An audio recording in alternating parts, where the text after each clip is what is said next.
The door closes. There you are in the house that is now too big. The silence is no longer peaceful, it is a roar. Divorce is like an earthquake.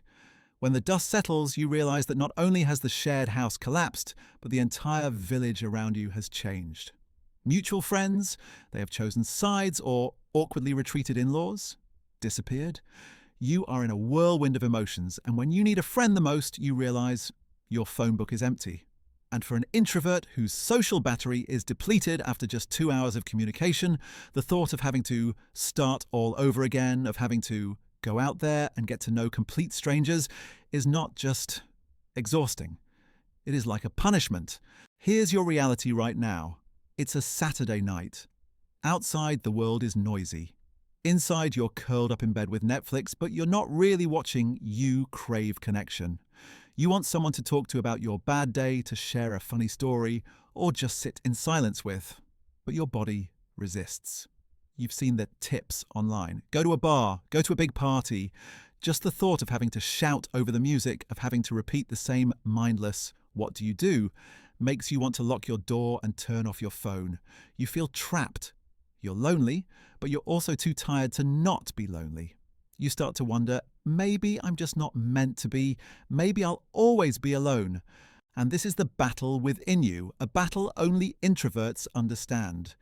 Fear of judgment, post-divorce, battles, fear of depletion, innate. When you walk into a room, you feel like you have an invisible stamp on your forehead. Divorced. You fear the looks of pity. You fear the prying questions. The trauma of the breakup leaves you more naked and vulnerable than ever. You want to protect what little energy you have left, so you build walls, you turn down invitations. You'd rather endure loneliness than risk stepping out and possibly getting hurt, or worse, feeling exhausted by superficial interactions. The core conflict is this.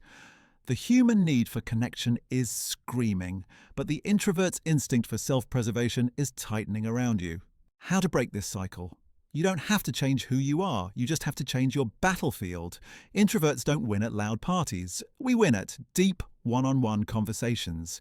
Here are 4 strategies just for you. 1. The filter strategy.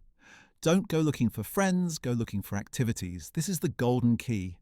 Don't ask yourself, where can I meet new people? Ask yourself, what do I really like to do? Do you like reading? Join a book club? Do you like quiet? Sign up for a yoga or meditation class. Do you like animals? Volunteer at a dog and cat rescue shelter. When you join an activity you love, 2 magical things happen. 1, the pressure to make friends disappears. You're there for the activity, not the hunting for friends. 2nd, the people there already share at least one deep interest with you. You've already skipped 90% of the meaningless small talk too. The active listening strategy. Turn a weakness into a superpower. Introverts hate talking about themselves, but we're natural listeners. Use it. In a coffee group or yoga club, instead of trying to be interesting, be interested. Have a few open-ended questions ready. Not, isn't the weather nice, but what brought you to this coffee? Or that pose from the other day sounded difficult.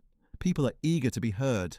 When you listen to them genuinely, you not only make them feel valued, you create a deep connection without expending too much performance energy. 3. The one-on-one strategy. Stand out from the herd. You're in a group and you notice someone who seems like-minded. Don't try to become best friends right there among 10 other people.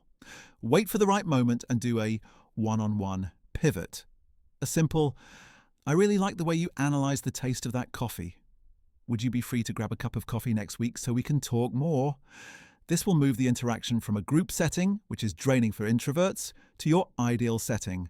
Deep, focused, and quiet. 4. The safe stop. Strategy. Protect your energy. You don't owe anyone your time.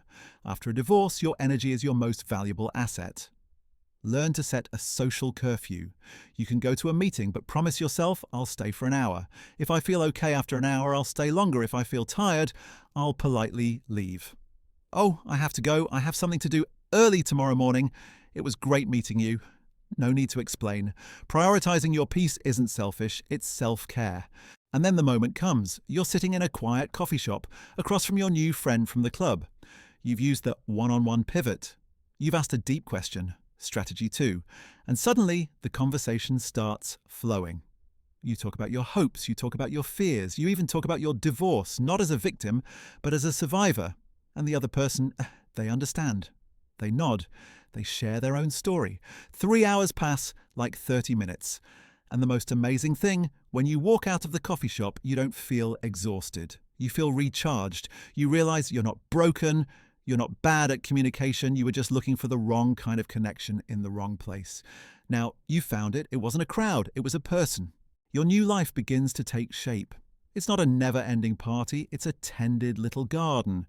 You have 2 or 3 real friends. You still spend many weekend evenings home alone. But now it's a choice, not a sentence. You have someone to text when you read something interesting. You have someone to call when you need a shoulder. The aching loneliness of divorce has been replaced by the peace of knowing you have a support system. You've rebuilt your village, not with loud bricks and mortar, but with real, quiet connections. Here's the truth from my 15 years of experience. As an introvert after divorce, you should never try to fix yourself to fit into a noisy world. Don't try to become an extrovert. Your introversion is not a weakness, it's a super filter. It filters out the superficial, the noisy, and only keeps what's real.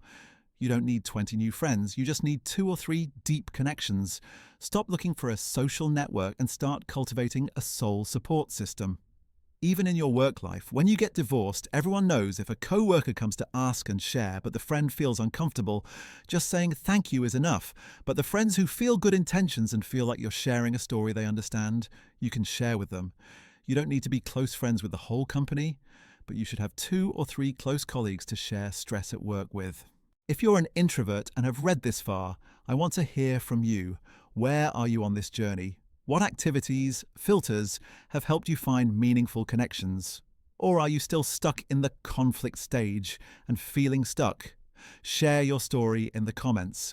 Remember, your courage in sharing could be a beacon for another introvert who feels lost in the dark. And if you want to dive deeper into rebuilding your life, subscribe to this channel. Next week, we'll be tackling an equally important topic. When is it safe to start dating again after divorce? And 3 signs you're not ready.